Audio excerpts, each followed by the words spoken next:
We're going to start with a nice teaspoon of yeast.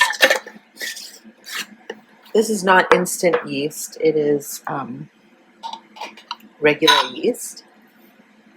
1 teaspoon of sugar to activate the yeast. And a little bit of water. We're going to let this sit for a little bit. When it gets bubbly, we'll add in the rest.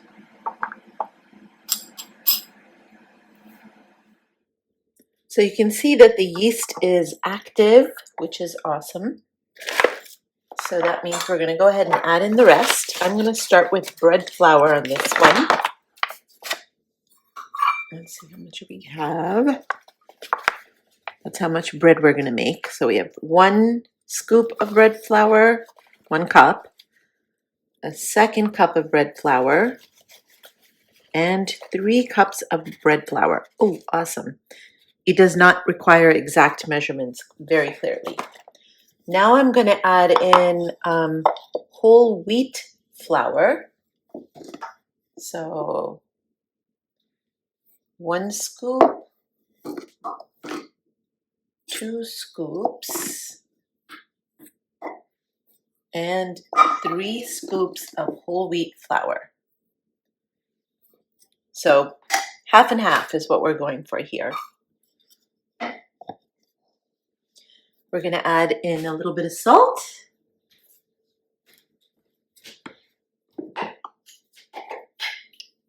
About 2 teaspoons salt we want. And then we're going to start to add in the water and mix it all up. So let me just sort of mix it a little bit before I add the water so that the flours are blended. The bread flour has a higher protein content and really helps to give the bread that rise, the structure. So we're going to add in about 1 cup of flour first. 1 cup of warm water, and then we'll see how much we need. Whole wheat flour needs a little more hydration than white flour. So you may need more water as you make this dough than if you were making just all white. And you can do all white if you like. So your choice. You also get whole wheat bread flour, which comes out awesome too. I didn't have that right now, so I'm just going with a half and half. But you're not going to be sorry. It comes out delicious. So definitely needs more water, probably another cup easy.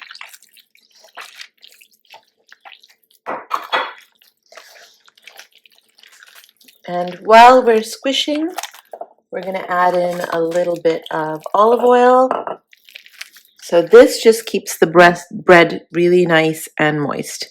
So we want about 1 tablespoon and a 2nd tablespoon. And this just keeps it moist. Whole wheat can be a drier bread, so this adds the moisture.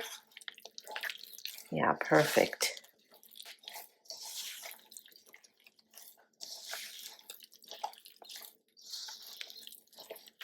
You always want things to feel really, you want your bread dough to feel nice and soft and not like you're having a battle with it. The more water there is in the dough, the softer your bread will be. So keep that in mind. All right, so you can see it's starting to come together nicely.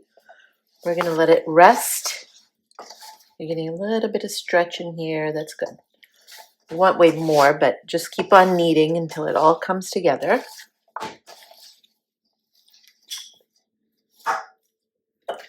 So I'm not kneading it a whole lot. I'm just going to add a little bit of oil and let it rest.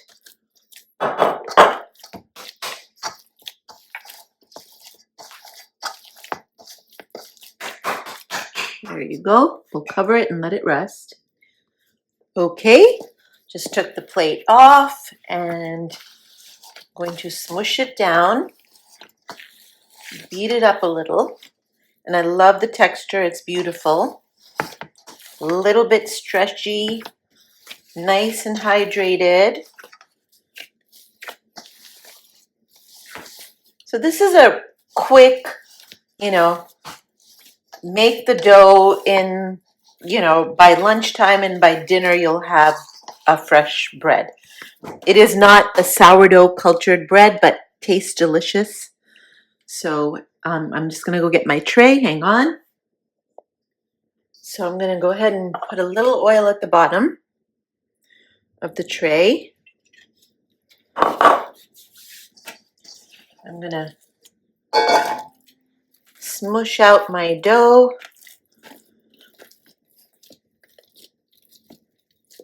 So this is how I make bao for keema bao. This is also a great focaccia. This is a whole wheat focaccia, and this also makes a great base for just anything you want to top it with. It's a kind of a bready, yummy, crusty, comes out delicious. If you're doing the bao, you want to stretch it out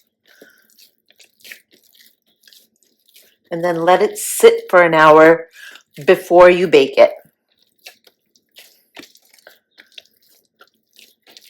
And I make this for my sandwiches as well. I'll just make a big thing, cut it into rectangles, and then use that to make sandwiches, kind of like a flatbread. And it just is delicious. What can I say? Flip it over a couple of times, flatten it out. Doesn't need to be perfect. And we're going to let it sit like this for an hour. This is where you would sprinkle on any sesame seeds if you want, pumpkin seeds, any spices, tomatoes, olives, whatever you think is going to be delicious. I am today doing this for my carrot ginger harissa soup. So I'm staying with the harissa theme, and I'm going to go ahead and sprinkle a bunch of sesame seeds on this. So I'm going to do a mix of black sesame seeds and white sesame seeds,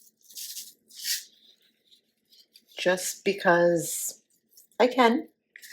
No real reason here. Sesame seeds have a ton of calcium, so that's good. Smush those seeds in.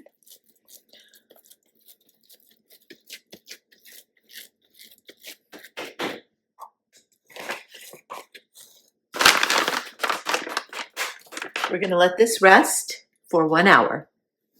All right, I'm putting this into a 450-degree oven. I'm just going to throw it in there and then let it cook for about 35 minutes. So let's do 35